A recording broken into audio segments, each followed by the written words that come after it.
রাগ করলা, বল বিসমিল্লাহ, বল সুবহানাল্লাহ। আরেকবার কস সুবহানাল্লাহ। রাগ করলি? তুমি এমন একটা ব্যক্তি, মানুষের দুঃখ কষ্ট দেখতে পারো না, তার পাশে যাই দাঁড়াও, তারা এসে তোমার পিছন থেকে ক্ষতি করার জন্য ঘুরে। কথাটা ঠিক নেবে? ঠিক ঠিক। রাগ করলা? মাআযাল্লাহ, এটা মুসলিম সমাজের জন্য এর চাইতে বড় লজ্জাস্কর বিষয় আর হতে পারে না। আমরা এখন দেখতে পাচ্ছি যে হয়তো কোনো গণক, সে গণ্ড মূর্খ, তার কোনো জ্ঞান নেই, পাপিষ্ট নরাদম সে, তার এই কথা ভাইরাল হওয়ার পরে এখন কেন আমাদের সবার বলতে হবে রাগ করলা, বল বিসমিল্লাহ, বল সুবহানাল্লাহ।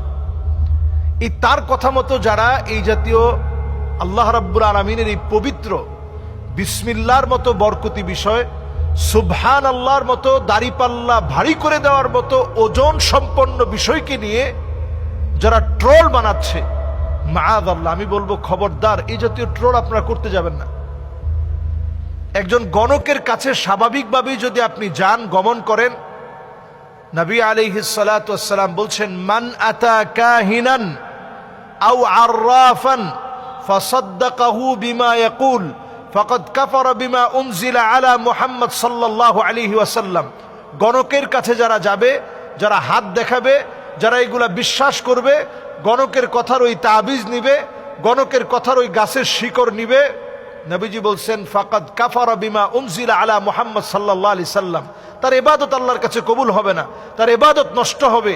এমন কি ওই লোকটা আল্লাহর কাছে এতটা ঘৃণিত হবে, তার ঈমানটা নষ্ট হয়ে যাবে। ইবাদত নষ্ট হলো, ঈমান ধ্বংস হলো, ঈমান ধ্বংস হলো, ইবাদত নষ্ট হলো, গণকের কাছে যাওয়া।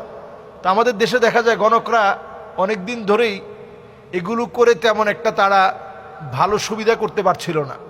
হঠাৎ করে তারা এই বিষয়টা কেমন করে অনলাইনে নিয়ে আসলো। আমরা দেখতে পাচ্ছি যেই ব্যবসাটাই ডাউন হয়ে যায়, ওইটা অনলাইনে নিয়ে আসলে হঠাৎ করে ওইটা আবার খুব ভালো মানুষের মনে সাড়া জাগে। এখন সাড়া জাগতে জাগতে এখন এমন অবস্থা হয়ে গেছে, গণক এখন রাস্তাঘাটে অহরহ বলে বেড়ায়, রাগ করলি সুবহানাল্লাহ বল, বিসমিল্লাহ বল। কথাটা ভালো লাগলো না খারাপ লাগলো? আপনি চিন্তা করেন, বিসমিল্লাহকে কেউ যদি বলে বসে যে বিসমিল্লাহ ভালো লাগে নাই, সুবহানাল্লাহ ভালো লাগে নাই, তৎক্ষণাৎ ওই লোকটা কাফের হয়ে যাবে। যে লোকটা বিসমিল্লাহকে ভালো লাগবে না এটা বলার সঙ্গে সঙ্গে কাফের হয়ে যাবে।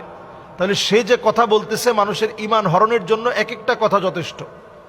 এরপরে আসুন, সে যে কথাগুলো নর্মালি বলে থাকে যে তুই সবার জন্য অনেক কিছু করিস কিন্তু কেউ তোর কষ্টটা বুঝে না, সবার জন্য তুই সব দিয়ে দিস, সবার জন্য তুই সব কিছু ব্যয় করে ফেলিস, কিন্তু কেউ তোর মনের বেদনাটা বুঝে না।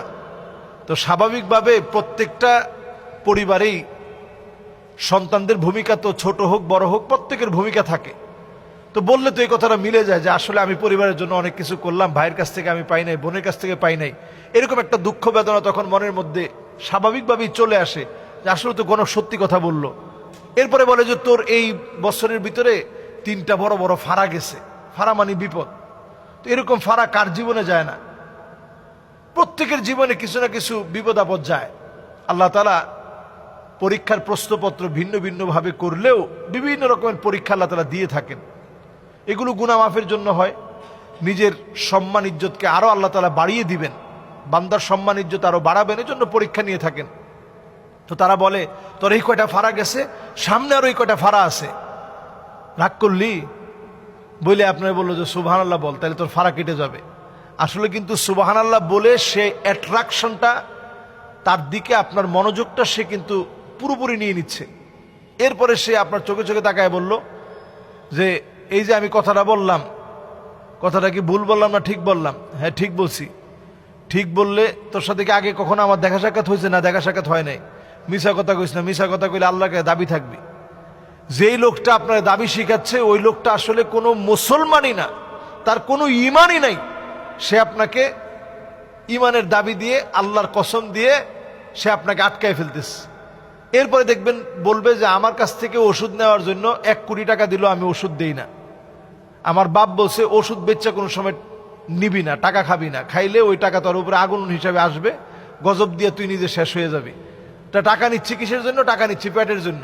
ওই মানে ঘুরায় পেঁচায় সে আপনার কাছে একটা গাছের শিকড় অথবা একটা গাছের পাতা এক্কেবারে বুং বাং দিয়ে আপনার কাছে বিক্রি করে চলে গেল, আপনি মনে করলেন যে আপনার ভাগ্য পরিবর্তন হয়ে যাবে। কোথাও কোথাও একটা পাথর বিক্রি করে দিয়ে গেল, আপনি মনে করলেন এই পাথর আমার ভাগ্য পরিবর্তন করে দিবে। টোটাল এই বিষয়টা সম্পূর্ণরূপে শিরক, এগুলো ঈমান বিধ্বংসী বিষয়। এজন্য আমরা এগুলা নিয়ে ট্রল করব না, এদের কাছে যাওয়ার প্রশ্নই আসে না। যত রকম